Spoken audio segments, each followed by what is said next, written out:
Welcome back to the Clara CFO Group channel. I am Hannah Smolinski, and today we're doing something a little bit different. So today I'm going to bring you guys an interview. We haven't done any interviews since we started with all the PPP videos, but I had the opportunity to talk to this guy, and I just thought, hey, this is exactly who we need on the channel right now. So today I'm bringing on Jeff Grant. Jeff Grant is, you may have never heard of him before. I hadn't either.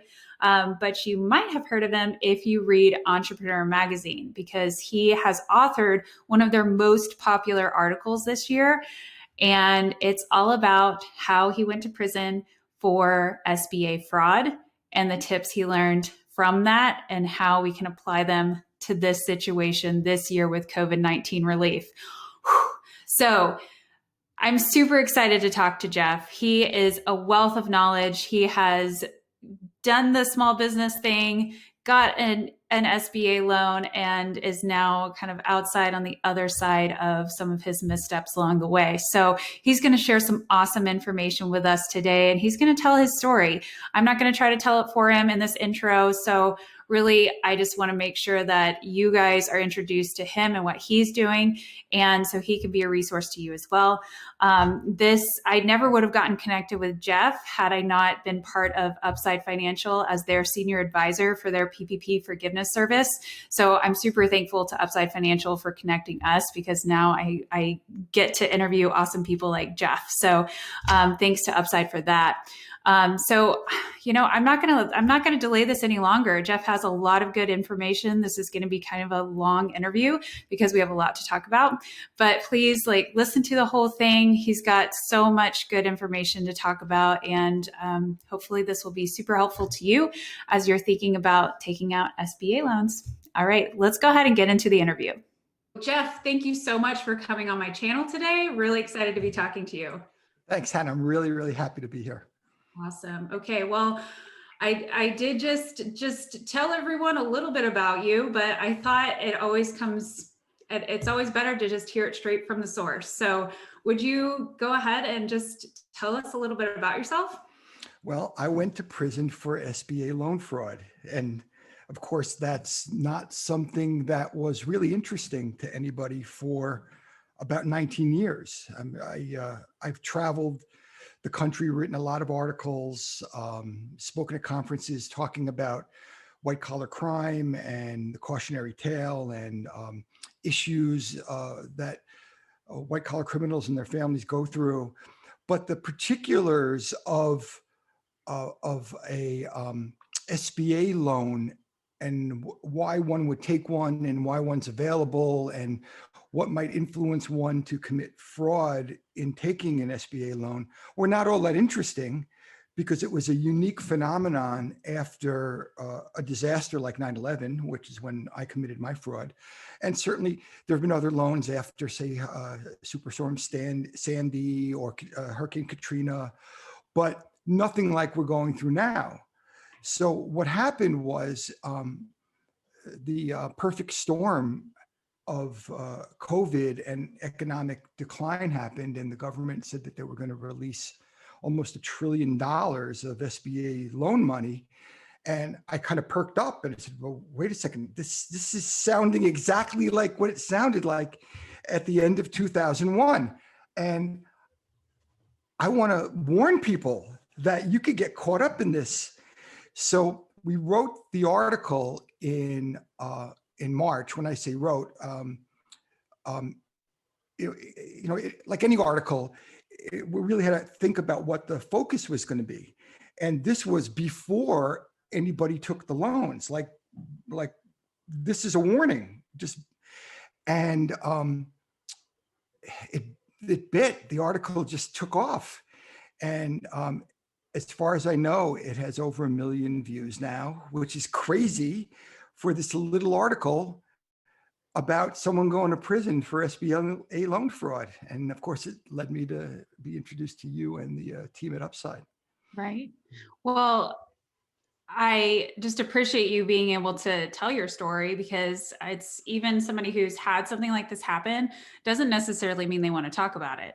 So I appreciate you taking the time and really just being vulnerable to talk about this. And I know it goes into what you're doing now. Do you want to tell us a little bit about what you're doing now, kind of on the other side? Yeah, I think on the other side is a really good way to put it, because I did spend 13 and a half months in prison for white collar crime. And when I came out, I volunteered for a little while and then decided that I wanted to go to seminary and become a reverend, which was a big change of life from being a New York Jewish lawyer to becoming a white collar Catholic priest in Connecticut. And I think the thing that I want to point out there, the reason I'm saying that is because a lot of people can get caught up in a lot of things, even if they don't intend it. I did intend it. I mean, there was no question I committed the crime. But after it, I tried to kill myself. And it was a very, it was the lowest of the low that you could get. And it wasn't like I popped up the next day and said, look, I have this great idea. I'll go become a Catholic priest. It took a decade or more of kind of slogging through, figuring out what life was going to be. And I went to seminary, certainly searching on a religious and a spiritual journey, but it was also a journey in which I knew I wanted to be of service to others, and I wanted to help people through so that they didn't have to be alone and frightened and go through all of these things in isolation. It was just a theory at the time, because when I went through it, the internet was just kind of starting. And that's how long it's been already. And I know it's crazy.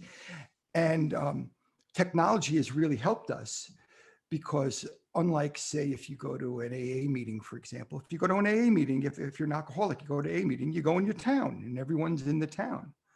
But people who've committed white collar crimes are spread out all over the place. And it's only because of technology like Zoom, like we're on right now, that we're able to reach them in these little isolated pockets and bring everybody into community. So that was a theory.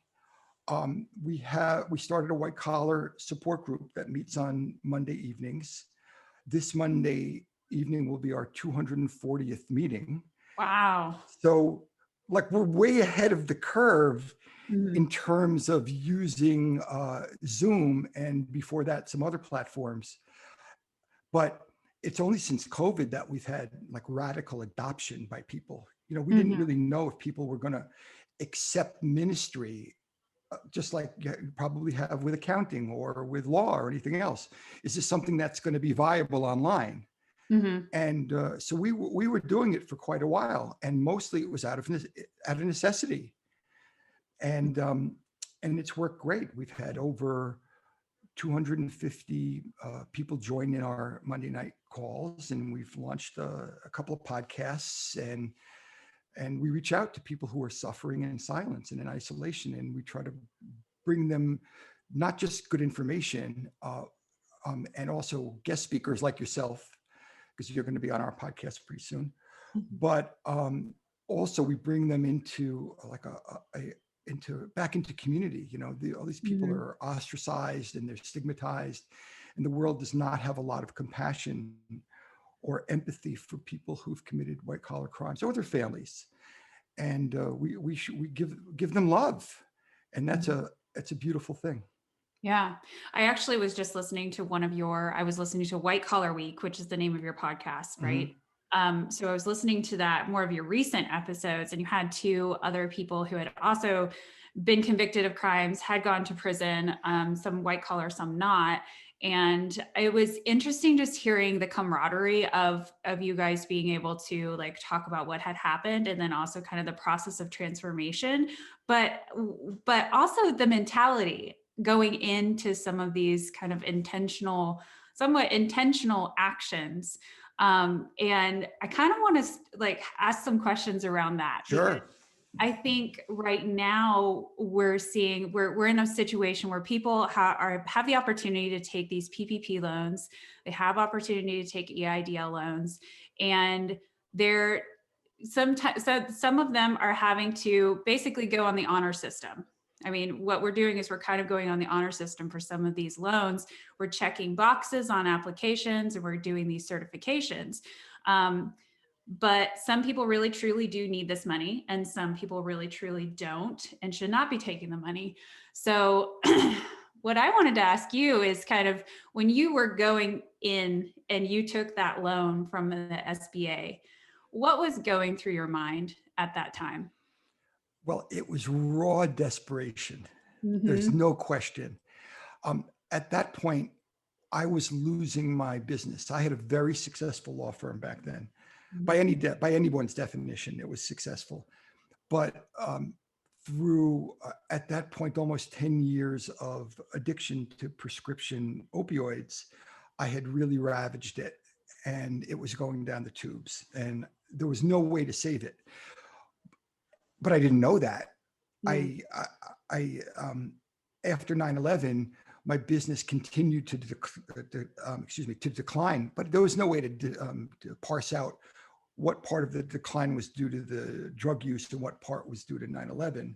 Mm. Um, so I would have done anything for any grasp of air, anything to try to save my business, but it was unsavable. And if I had come to you and I had said to you, Hannah, here's my workout, you would have told me fold the tent. There's like no way this can be saved. What an important thing to know before. At that, I took an EIDL loan, so I had to take a second mortgage on my house. I signed the guarantee personally. My ex-wife signed the guarantee personally, and it was for $247,000, which is significant enough so that I wouldn't have had that at that point, say in receivables, to be able to cover it if I needed to repay it. Mm-hmm. And although on my books I had those receivables, actual collectible receivables were not there. Got it. So I think that's a huge point, because these loans are designed to prop up people's businesses, to save businesses. So the first thing I did wrong was I tried to save a business that couldn't be saved. So I was left with the debt. It's not a PPP situation. I was left with the debt. And then when my business collapsed, I had to sell my house. There were insufficient funds to be able to satisfy the loan in full, and I defaulted. And it wasn't that long thereafter. It was almost 2 years, but I didn't know I was being investigated. I just got a phone call from 2 federal agents who told me there was a warrant out for my arrest. And I was in such denial that I had no idea that I'd even done anything wrong. That's interesting, because you said that I read your article, your entrepreneur article, and you also had an article in the Philadelphia Inquirer. And you had said that you knew that you intentionally applied and lied about where your business was physically located. Is that correct? Can you tell us about that type of loan? Yeah. For that round of the EIDL loans, post 9/11 loans, you had to be located within the counties that were most affected by the 9/11 attacks. The county my office was in qualified. So I didn't have to lie and tell them that I had an office about a block from Ground Zero in Donald Trump's building at 40 Wall Street, by the way. So I didn't have to tell them that, but I was desperate, and I would have said anything in order to get that loan. So when I got the phone call almost 2 years later that there was a warrant out for my arrest, I hadn't put the pieces together that they had relied upon what I said in order to get approved for the loan.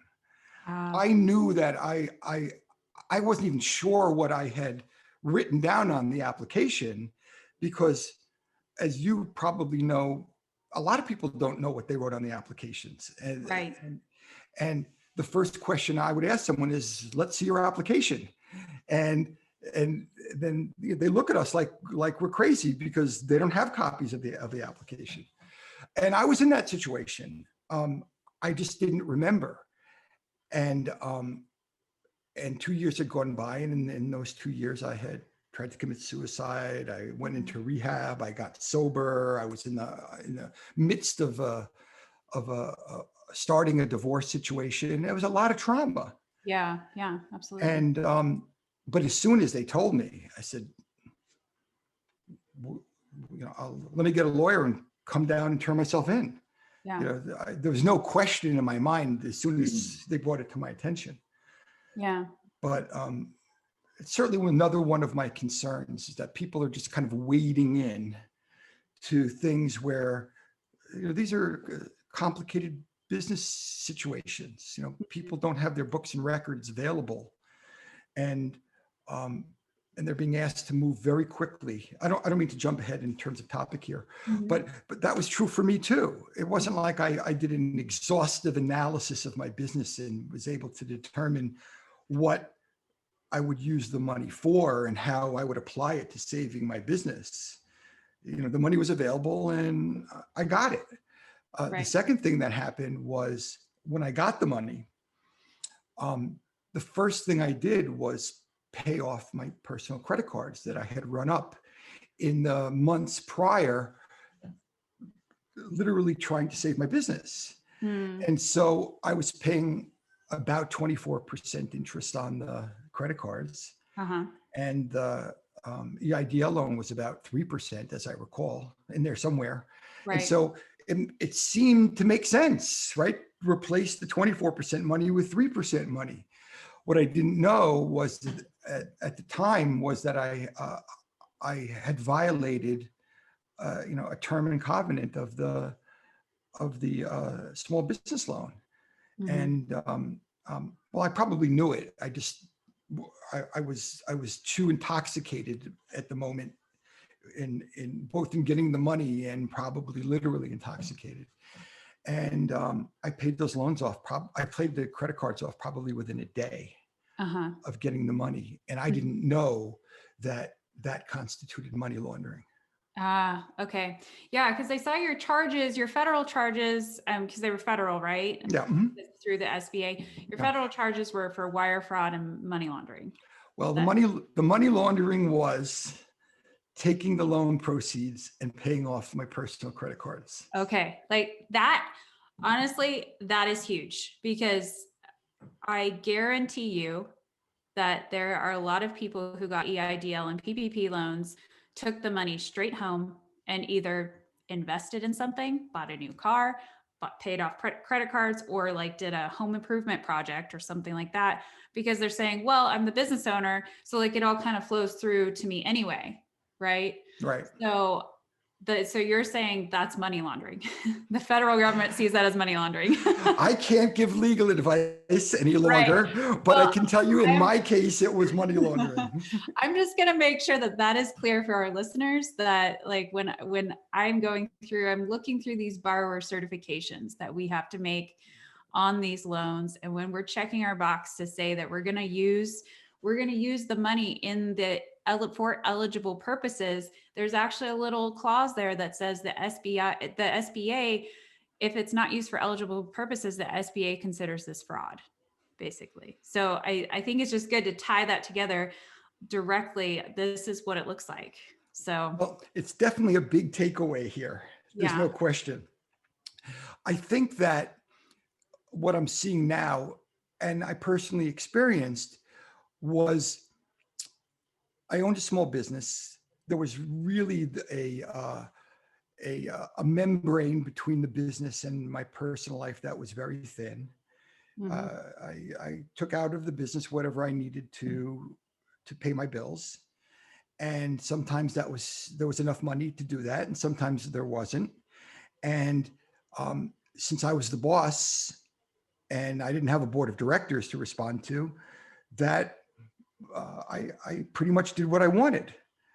I think that one, I've learned that's not a good way to run a business. Living within your means is a very good idea in general. Yes. And and two, that understanding that the loan um, is designed to save the business and not my lifestyle Mm. is very important. And the problems of the day are real. You know, the problems of the day of paying a mortgage or paying a car payment.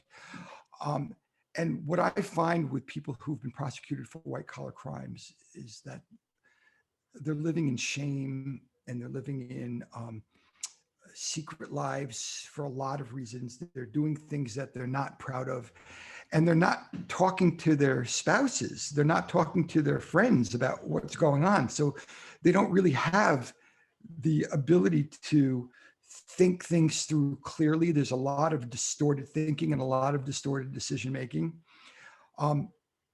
If any of us had gone to our spouses, for example, and said, listen, I'm thinking about taking a loan out and you're going to have to personally guarantee it. And the spouse would say, all right, what's the loan for? What are you going to use it for? Tell me all about it. But my ex-wife trusted me. Mm. And she had no reason to distrust me, Mm-hmm. or at least no reason that I told her about to distrust me. Yeah. And so it made for a very messy situation. Mm. That trust thing is huge. I think that's the inherent, thing with small businesses is they are so closely tied to personal, that, we are seeing that like, I love the word membrane because that's kind of exactly what it is. There's just this little veil between personal and home life. So if the home life is, kind of going bonkers or crazy or needing a lot of capital, then the natural thing is for it to come from the business, because either it's very easy to make that happen or whatnot. It does seem to be a common theme, though, that when things like this happen and people start to take those actions of maybe not being above board, the secrecy just continues, where, had there been a place to talk about it, had there been a place to, or somebody to confide in, maybe they could have either been talked out of a situation or not gone as deep into something. Because I imagine once you take a misstep like that, you probably have to take another misstep to cover it. That's true. That's what I would think. So then it kind of gets like deeper and deeper. We're continuing to borrow. Like, we had been talking earlier in the week where you had mentioned that entrepreneurs tend to kind of they tend to think optimistically, that it's okay, I can borrow the money now, maybe use it for personal, and then it's okay because I've got more money coming in down the road and I can replenish it and it'll be fine and I don't have to worry about it, XYZ, because we have that optimistic view that things will always get a little bit better, Right. or we've got great plans to make more money, whatever it might be. So I think that's a good point to bring up here. I think I was like a lot of entrepreneurs. I probably paid my 941s on time because I had about 20 in staff at the time, and so that's probably larger than the size of small business where people might roll their 941 money over. Mm-hmm. But I know a lot of people who just defer making payments and because they think that next year is going to be better than this year. And especially in an up market, like we've had 10 years of economic recovery up until March of 2020. And people were just deferring obligations and thinking that every year is going to be better. And then along comes something like a pandemic and the sins of the past catch up in a hurry. And so if you're going to borrow money to pay for the sins of the past, instead of borrowing money for what it can be used for, which is to pay current operating expenses, then you can get into a jam in a hurry. Yeah. Another thing I want to point out here is that I've worked with hundreds of people who've been prosecuted for white collar crimes, Mhm. and almost to a person, what they would say is that what they didn't have was the character to go into the bedroom and approach their spouse and say, listen, Mhm. I'm about to do something wrong, or I've done something wrong, or my boss is asking me to do something wrong, or this, I'm sliding over the line beyond the kind of ethics that I would like to have, or that we had when we first got together. And they don't go to their spouse and talk to them because they're afraid their spouses would leave them, Mm. because mostly it's males, mostly it is males. And the males have become very narcissistic, egocentric, and in many ways they've left the marriage in a lot of ways. If they're not telling them the truth, then they're not good partners. Yeah. And they're embarrassed, and they're afraid that their wives will leave them if they don't have the money Mhm. any longer. And we've interviewed wives after. I'm just making this male female because it makes more sense for the illustration.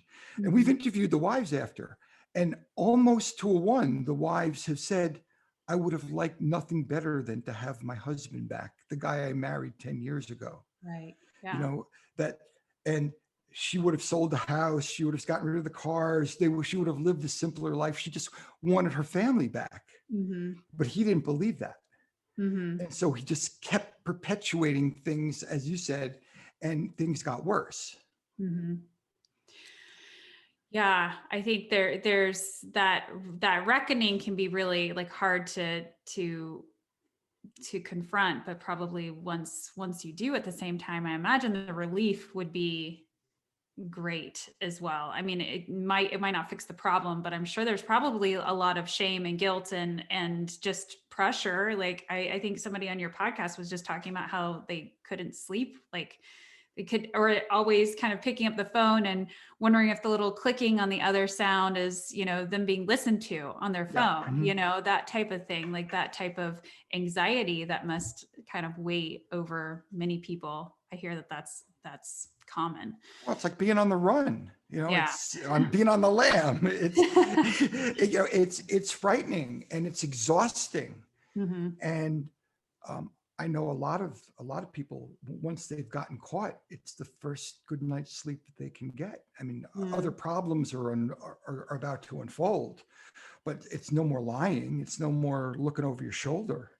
Mm. And one of the reasons I'm happy with the opportunity to be able to talk on your YouTube channel is that I think people should know that there's another way of going about things. Mm. And it might feel more difficult, because it Mm. might feel like, if things aren't going well financially in business, it might feel like you have to unravel your life or unravel your business. And the answer is, yeah, you probably do. Mhm. But the alternative is not good.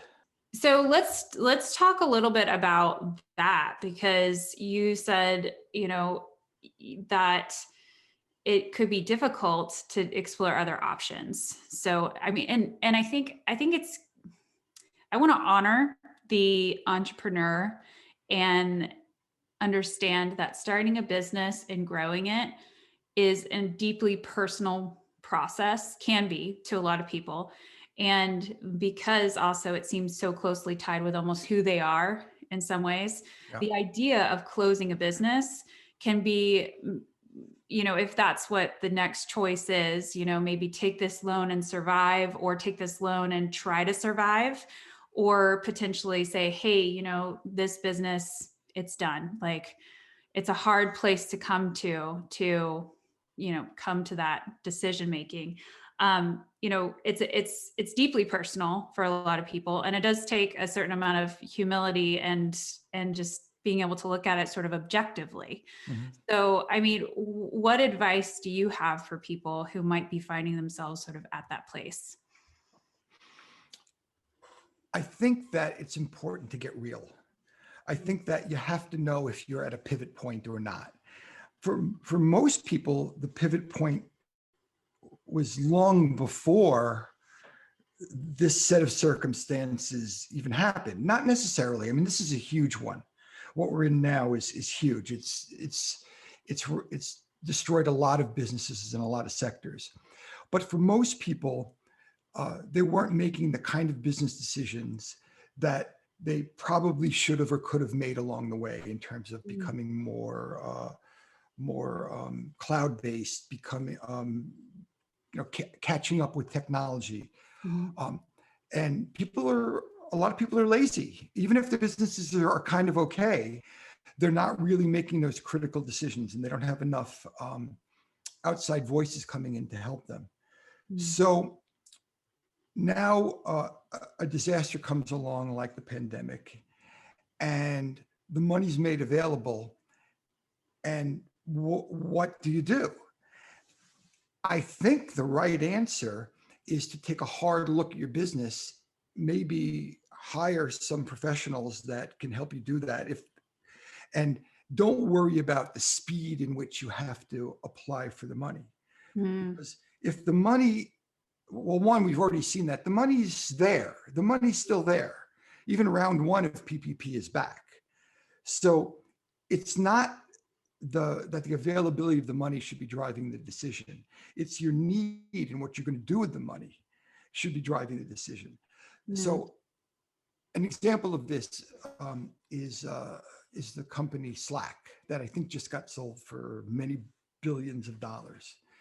And Slack was a video game company. And they had spent a lot of money and had been pretty successful, but not very successful. And they realized that they were at their cash burn rate, they were going to run out of runway. They were going to run out of money, and there was no way that they were going to be able to monetize their investment in that video game. And so they had to make a decision. And to their credit, they decided that one component of the video game, that's the communication piece between the players, might be more valuable than the game itself. And so they decided that they were going to pivot and put all of their attention into what we know as Slack now in terms of a communication tool.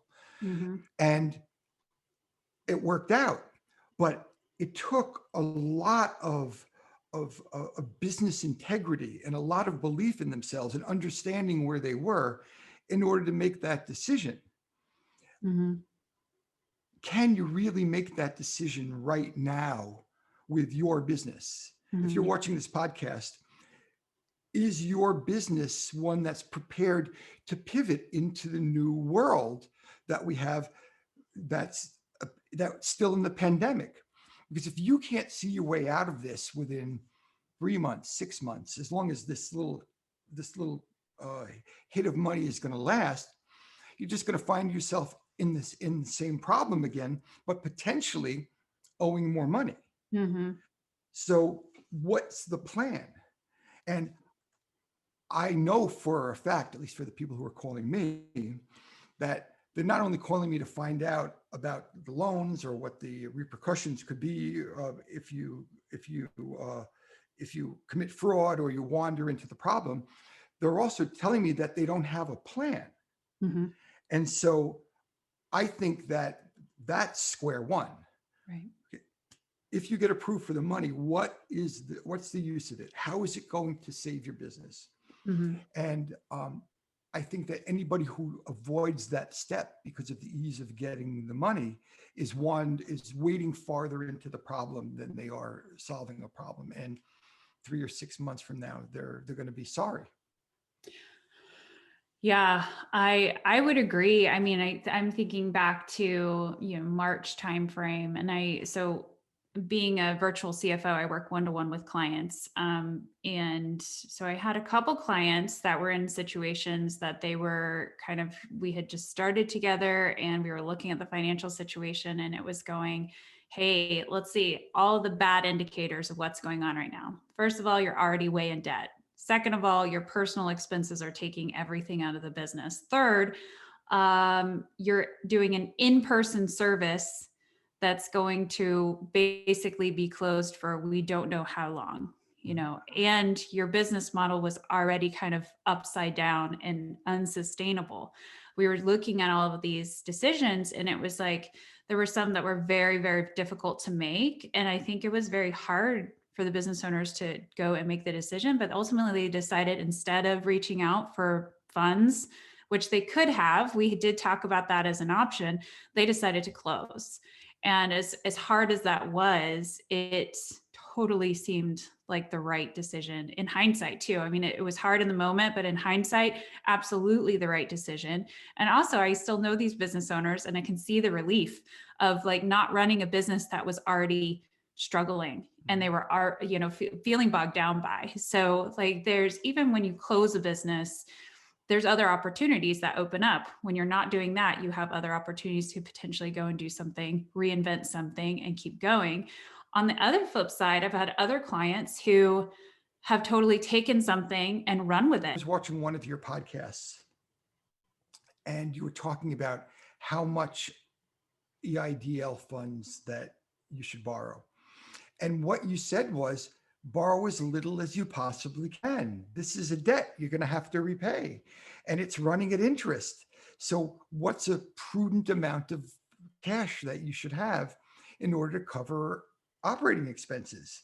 And I think what you said was 2 or 3 months maybe worth of cash, something like that.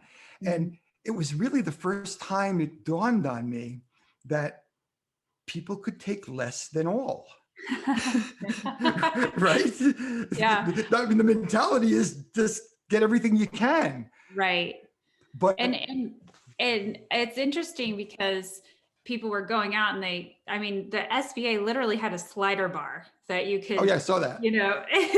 there is no reason that I would possibly need to use that money. And so it was kind of an interesting operation. And then it gets the next step. There's so many people who thought they were taking the EIDL that it was forgivable.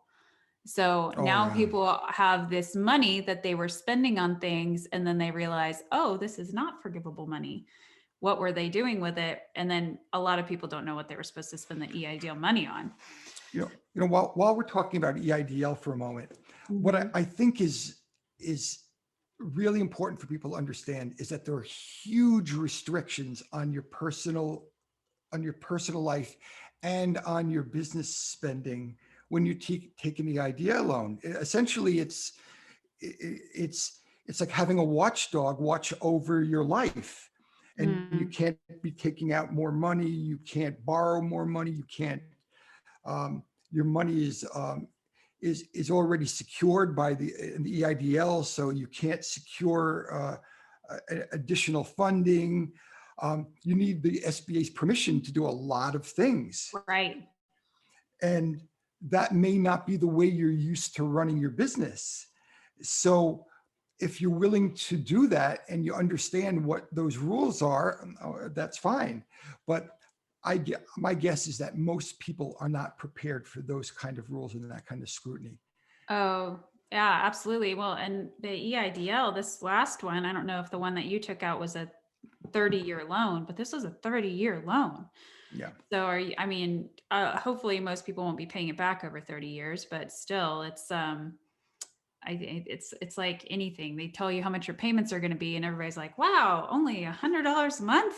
Oh yeah. For the next 30 years. Exactly. Like, that's actually a lot. And then the fact that you don't have the same way that you would if it was your, self-funded or even bank funded loans, and whatnot. So I do think that the SBA made it pretty hard to clarify exactly what the money could be used for. That was a big thing that when the EIDL first came out, I was doing YouTube videos on it, and a couple other CPAs were also trying to explain it, but even finding the guidance was difficult. Yeah. So, and that's CPAs going and searching for guidance. And then, it wasn't really clear in the paperwork exactly what it should be used for and what it shouldn't be used for, So I think this is a great practice point. Mm-hmm. When anyone ever tells you that it's an interim final rule, That means it's not a final rule. And it's almost scary. It is scary to think that you could actually borrow money, but the rules are not yet promulgated. The rules are to come in the future, and you have to be painfully aware of where that's going. You have to pay strict attention. Now, I know people who borrowed money, even PPP money, and as the rules changed, for most people, the rules got more relaxed. For most people, the rules, but not for everybody. For some people, they didn't necessarily qualify. Or what happened was, in the interim, their businesses got better. And they didn't really need the money any longer. And what they didn't want to have to do is bear any kind of scrutiny. So I know people who paid back the money, even paid back the PPP money. For example, Danny Myers at Gramercy Tavern, they wound up, not Gramercy Tavern, his Shake Shack. They gave back the money. He wound up borrowing money from his other company, but Shake Shack gave back the money. And one of the reasons was because that, well, not only did he take some negative press because of it, but also they didn't the rules hadn't been promulgated yet. They didn't understand what the rules were. Well, and I think that's kind of I think that was the negative piece of the PPP being so urgent. It was that moment of, hey, we passed the CARES Act, and then this is going to be available in like 10 days. It was a very short amount of time, I think, from when maybe it wasn't 10 days, but it was a very short amount of time from when the CARES Act happened to then when the PPP program was open. Right. And then they said, oh yeah, and by the way, it's first come, first serve. So automatically you're going to have everybody scrambling. And then automatically you're going to have people who have finance people on their side are going to be at the top of that list. Think about all the companies that have CFOs and they have whole accounting finance teams that can pull all this stuff together. Like they were at the top of the list of who's going to get this money, although it's supposed to be for small business, Listen, 3,000 Catholic churches wound up getting money, and how they did that quickly, I have no idea. but that was awfully fast. Yeah, I mean, I know actually churches have been hit really hard with attendance being down. Sure. I mean, tithing and charitable giving has been probably at an all-time low because of all of this. There is one point I want to make sure that I make here, because it's 20 years later for me. This year is 20 years later. Oh yeah. It's 20 years post 9/11. And I want to kind of make a holistic spiritual point here. Okay. Since I'm a reverend, I get to do that. Yeah. That I made mistakes. I paid for them. It cost me a lot of money. I went to jail, but that doesn't mean that your life is over. Everyone who goes to prison comes out of prison. Everyone finds a new life. Hopefully what you've done is found the silver lining in it, the good in it, been able to transform your life and follow a different path. Our ministry is around to help people do that, but there are other ways that you can do that as well. And I'm not motivated by the same things anymore that I used to be motivated by. When I was a rough and tumble New York lawyer, it was win at all costs and make money and be in that zone. And some good things have come out of it. And now I wouldn't recommend my path to anybody, but if you're going down that path, if it's too late, for example, or if you happen to be convicted for a white collar crime, I'd like to be able to tell you that you can have life again, and you can have happiness and purpose, and you can have freedom, but it takes a lot of work, and you can't do it alone. There's no way that the deck is stacked against you if you try to do it alone. So coming into a helpful, supportive community is very important, and that's what we offer to people. Yeah. Well, I think what you're doing is so interesting, because like, where has there been an opportunity to connect with other people who have done something that is so secretive? I mean, just the nature of this a white collar crime would be very secretive. So I mean, I think it's great that you put a place that people can come to be able to find that first step, or maybe they're on the other side already. But yeah, I really like what you're doing. Going back to kind of the SBA, and let's talk a little bit about just like the practicality of an audit, and then being looked into. When you first got your money, did you think that there was a risk of an audit? Did that ever come to your mind? No, no risk whatsoever. Never entered my Okay. mind. I thought that it was immediately after 9/11, and so it was a huge problem. And it wasn't Muslim, it was the nation's problem. Right. It was a huge problem, and that I was just this little guy who was never going to have to account for anything. It was, and and of course, the problem we have now is hundreds of times the scale of that. Right. And so I had the mentality, as people do now, that um, that it's way too large for them to ever focus on me. Right. Mm-hmm. And one, I found out that's not true. And two, I don't know how I came to their attention. They don't tell you. So in my case, I had an active disbarment case going on at the time. So there was evidence in relation to that disbarment case, and someone who knew me well actually told the investigators that I had taken out an SBA loan. Mm-hmm. So the opportunity for the state investigators to have communicated with the SBA and flag my file was there. I'd be surprised if it didn't happen, but I didn't know about any of that at the time. Mm. When I sold my house and I couldn't pay off the loan in full, and so I was now in unsecured status. Mm-hmm. That could have been the flag that set it off. Mm. When my payments were to begin, which now, with at least with an EIDL loan, now the payments don't start for a year. Mm-hmm. But my payments never started because my business had collapsed. So I don't really know how anybody whose business collapses, how you can start repaying even a 30-year loan. Mm-hmm.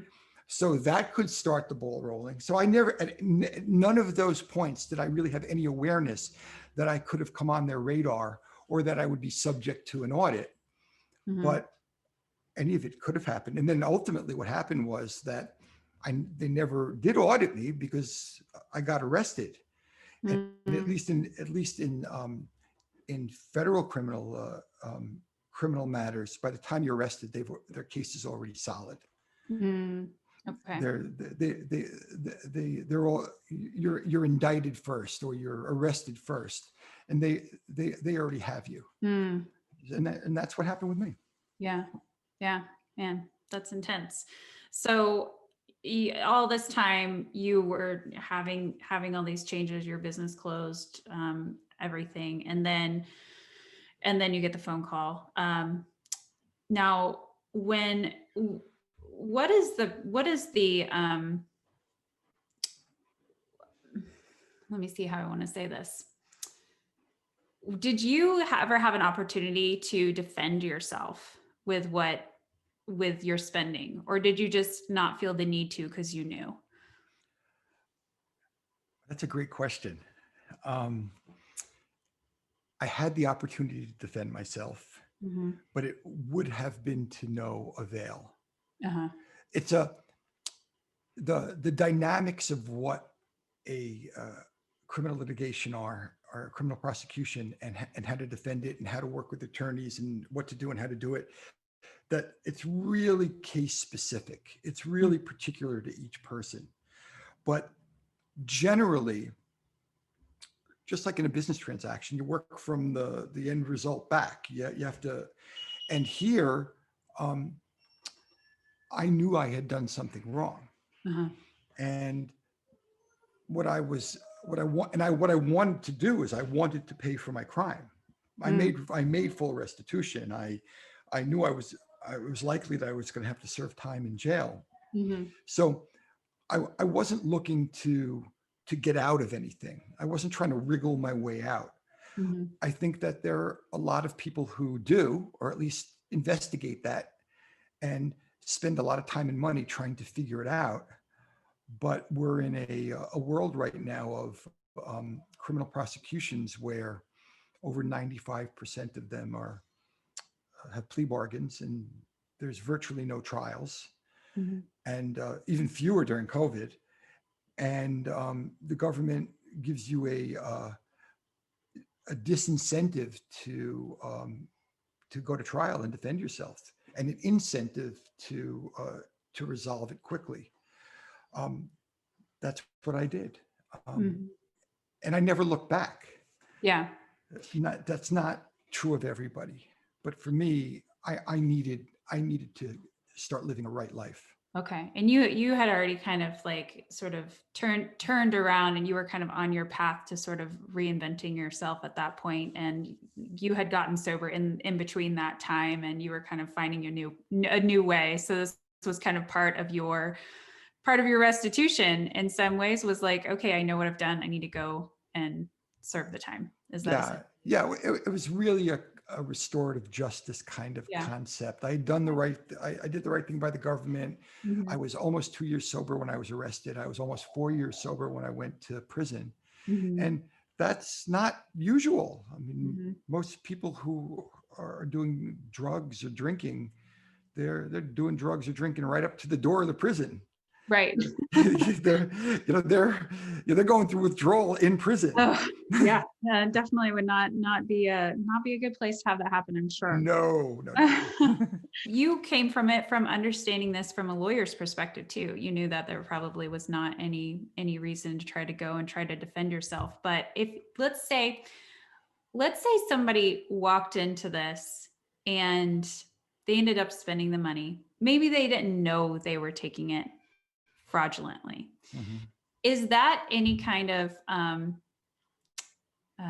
there's a legal term for this. Is that any type of remedy to the problem of ignorance? Is ignorance ever a good defense? Is it ever a good defense? Well, if you want to go into a technical conversation, in order to commit a crime, you have to have mens rea. That means criminal intent. That's right. So you see all kinds of people running around when they first get arrested saying, I didn't have mens rea. I didn't have mens rea. As a practical matter, if you committed the crime, you're going to have to pay for it. It doesn't really, I'm not a lawyer. I can't give legal advice. Nope. No legal advice here. But the mens rea defense, lack of mens rea defense, rarely is something you hear anyone really talking about. That anybody can actually claim that and have it be some sort of belief. Yeah. It could be a technical issue within a greater set of defenses. Mm-hmm. In my case, for example, I don't know if I had mens rea. Mm-hmm. You know, I could have gone in probably and said I was out of my mind on opiates. Mm-hmm. But that's not a good defense. You know, I was misbehaving. I was doing things wrong. Right. And not getting help for that drug addiction was one of them. Mm-hmm. So it wasn't something that I could use to defend myself. Right. But I didn't know that in the beginning. You know, I thought, hey, you know, like everyone else, you're trying to figure out how to get out of it. Right. For my case, that lasted for about 30 seconds. Do you feel that more money can solve problems? Do you think throwing money at some of these situations is going to help us? Another great question. I think that there's a ontological answer and there's like an existential answer, mm-hmm. right? The ontological answer is that the only things that are going to help us is growth of character and becoming closer to God. right?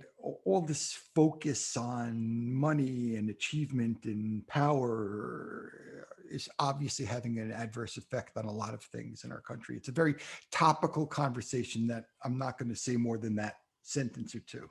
Mhm. In terms of throwing money at problems, money usually exacerbates problems without a good plan. I mean, an example is that I was running a work and learn program, an inner city work and learn program for a criminal justice nonprofit. This was about 10 years ago or so.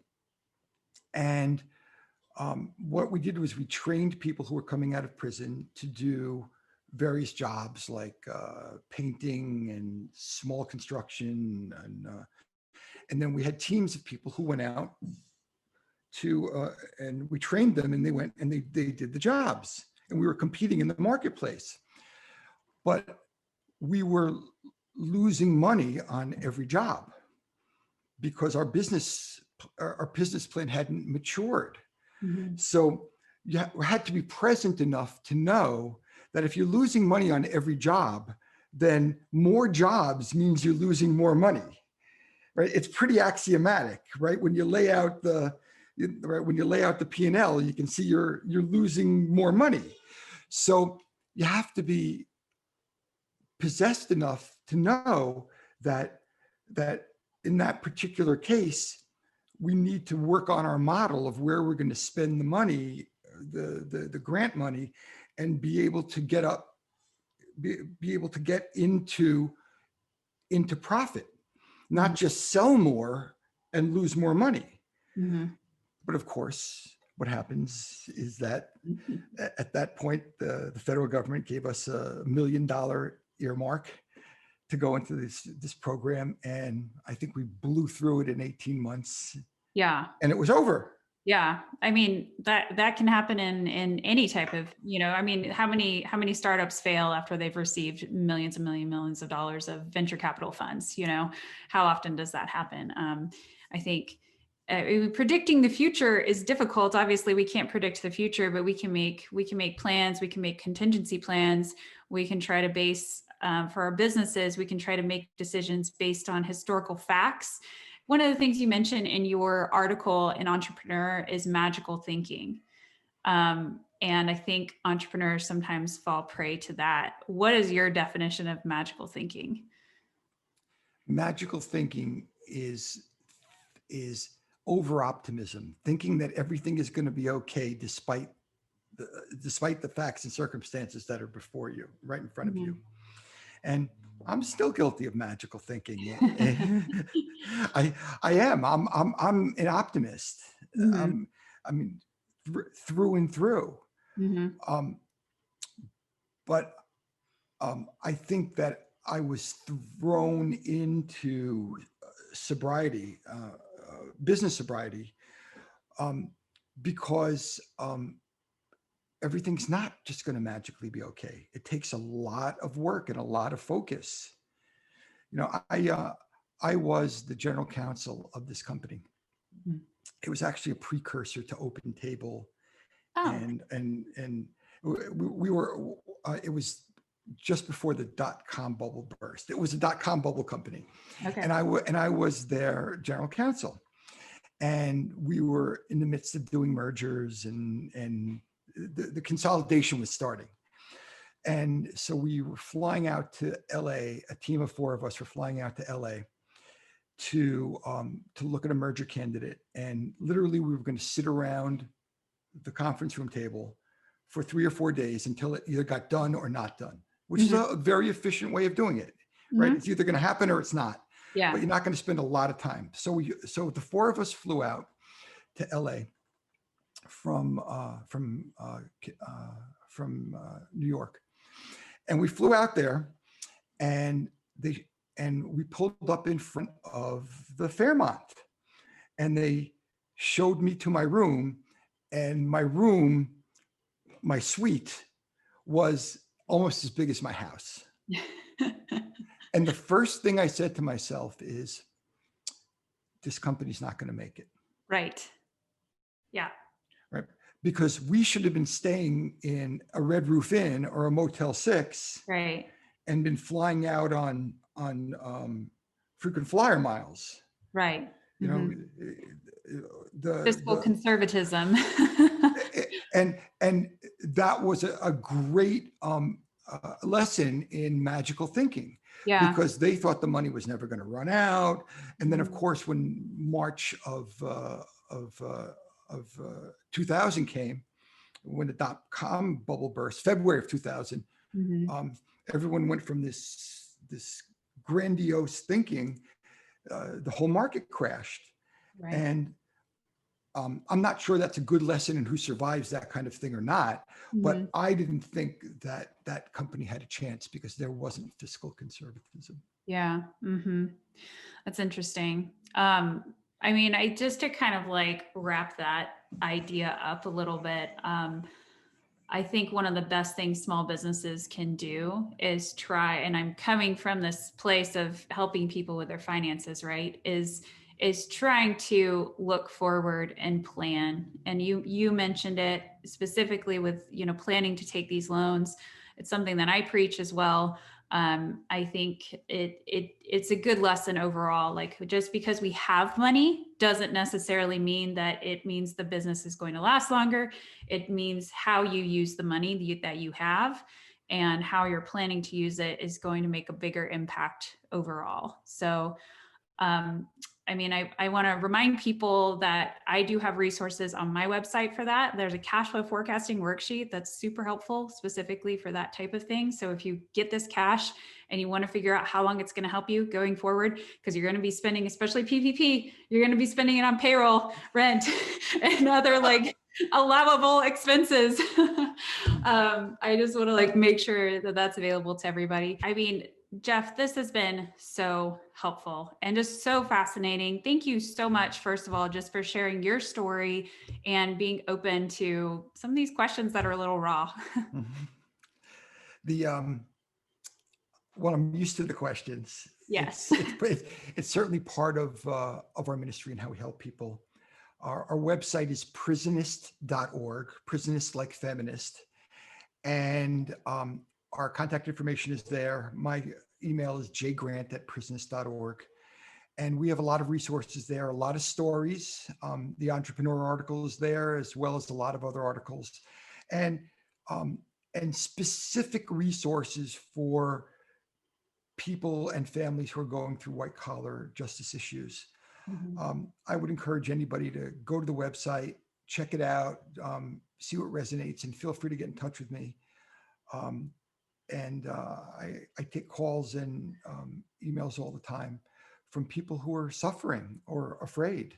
And just one thing, another thing I want to point out is that I get most of the people who reach out to me are either reaching out to me in the middle of the night because they're up at night freaking out. And so they send a text or an email or an instant message or something. And that's okay. Don't worry about, you're not going to wake me up. I have everything shut off. I wake up to a ton of texts from people who are freaking out. And the second group of people who reach out to me more than any are the spouses and family members. Because when you go through these things, you tend to freeze up. It's freeze, flight, or fight or flight, whatever it is, fight or flight. But people freeze up. And so I hear, my husband or my wife is having this problem, and that's okay. So just reach out for help, and we'll find resources for you. Yeah. Thank you, Jeff. And then also make sure you can see in the background there, White Collar Week is the name of his podcast. So make sure you check out that too, whether or not you're experiencing, you're living it, or you're just interested in it. There are some really amazing stories there. So lots of amazing information. So Jeff, thank you so much. Really appreciate it. Thank you, Hannah. It was a wonderful experience. Thank you. Thank you for talking with me. All right. Well, bye everyone. Okay. How awesome was that? Thank you so much, Jeff, for sharing just your experiences and being open and vulnerable to talking about exactly, what happened and how you dealt with it and kind of where you are now. Thank you so much for being here. Guys, if anybody is interested in finding out more about Jeff, please check in the description box below. We're going to put all of his links there to make sure that you have access to him and his ministry if you're looking for that type of support. And definitely also listen to his podcast, because not only is it informative, but it's fascinating and really entertaining at the same time. So definitely look for his podcast, White Collar Week. And you guys, thank you for sticking through this. If you like this interview style and you want to see more people being interviewed, please put it in the comments below. Engage in the comments. Maybe Jeff will come in and answer some questions too. So you guys, just thank you for being here. We really appreciate it. You know, we bring this content out to you guys in a way to help inform, and in a way to hopefully we are helping you guys, you know, not make mistakes. You know, we want to educate as much so that we can help you do it the right way, and then try to avoid missteps along the way as well. So this is just another piece of information that we felt was really important to bring to you. All right. So please, you know, watch our videos to figure out how to do it right, and then reach out for support if you feel like maybe you've taken a wrong step along the way. All right. So thank you again for watching. Please subscribe to the channel if you're not already, and have a great week. Bye, everyone.